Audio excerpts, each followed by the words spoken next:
How to fix Instagram Reels not loading. If you are in the position where you are watching any of the Reels on Instagram but it's not loading anyhow, in order for you to fix this issue, first thing first, check whether you are connected to stable internet connection or not. If not, you can also turn on cellular data and also enable airplane mode and then turn it off again. Rejoin the Wi-Fi. Once done, now the next thing you want to try doing is simply head over to the App Store on a device. Inside address bar, search for Instagram.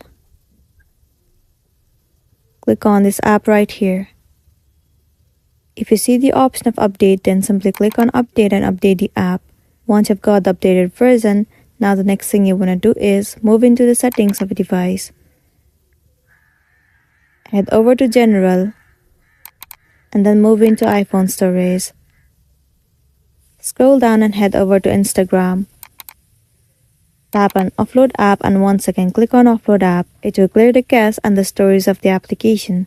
It will also remove all of the unwanted bugs and make your application run smoothly. This should also fix the issue that you have been facing and then you'll be good to go.